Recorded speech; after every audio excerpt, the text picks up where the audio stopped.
Harm reduction is a very controversial topic. The differing opinions of the two sides are so far apart that they make pro-lifers and pro-choicers seem chummy.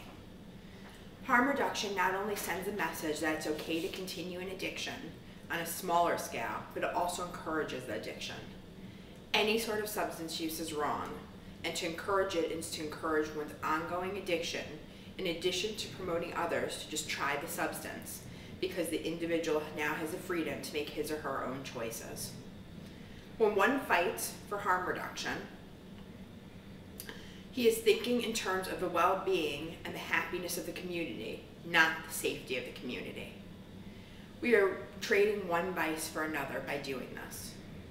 Rather, it is health that should be encouraged.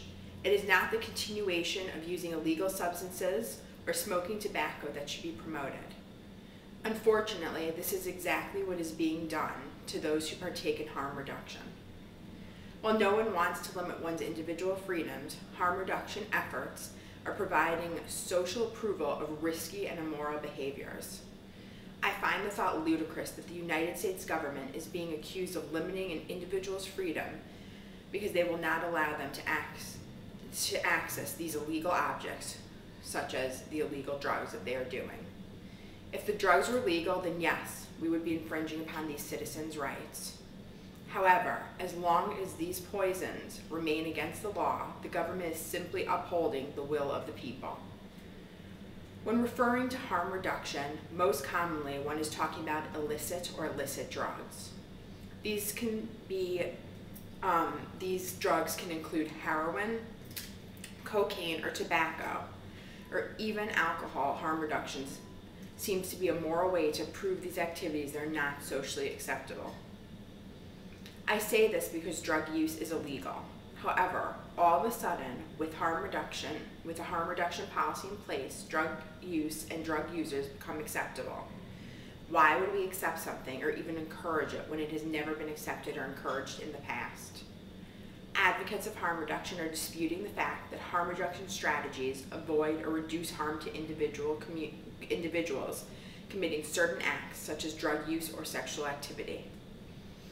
This is the same as saying that instead of letting an individual contract AIDS from an infected needle and die, that we should just let them overdose with the potential of killing themselves or of harming others. Is this an acceptable alternative to you? I don't think so. But these two instances just described above are quite comparable. Thus, this quote-unquote value neutrality should not be followed, as it is the wrong approach to ceasing harm. A quote that I liked is, "Wherever behavior impacts on human interests, it is a candidate for evaluation." So, to argue that it is in the interest of the community to appease those who are involved in drug use by reducing the harm and by giving those individuals a place to continue their habits as a safe environment is not moral, nor is it ethical. In fact, it's the exact opposite. Policies that are making a zero judgment on drug use, smoking, and unsafe sex are only encouraging these behaviors by distributing condoms or giving individuals a place to exchange needles and syringes. Sure, these individuals will have a safe place at this time should they use the heroin that they have, but it's not guaranteed that they'll always come to these quote-unquote safe places. Furthermore, these individuals are taking zero responsibility for their behaviors.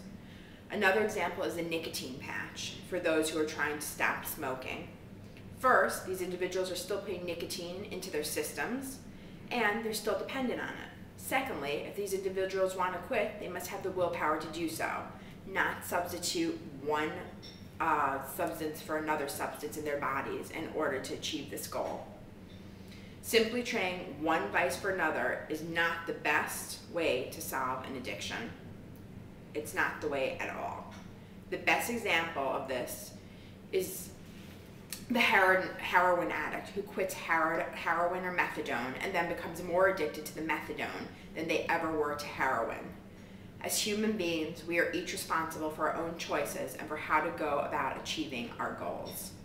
With the topic of harm reduction, the question of how a community or individual lives ethically and morally must be addressed rather than solely what works for that community. Also, it appears that many of the reasons why individuals are in favor of harm reduction has to do with economics. Needle and syringe programs minimize harm in the sense of minimizing social costs. So, this is construed as a balancing of the economic cost of needle distribution versus caring for those who contract AIDS. So if we look at it from this point of view, of course the majority of people would prefer a needle syringe program to the attempt of abstinence. So it's the taxpayer dollars that one's taking into account, not the humanitarian side. So here's my question for you. How can we as social workers take a utilitarian approach to treatment? If this is the route that we want to go to as social workers, why would we stop at the economic benefits? We should let Darwinism be our policy. Then junkies sharing needles with each other and dying off seems to be the way to completely eliminate the whole problem. We could offer free heroin to all those addicted, and we could see who has a self-restraint not to overdose.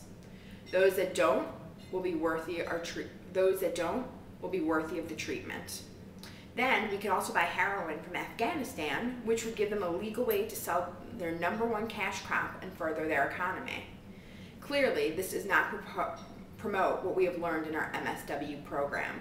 One of the first things we're taught upon entering this MSW program is to advocate for self-determination and to meet where the client is. Thank you.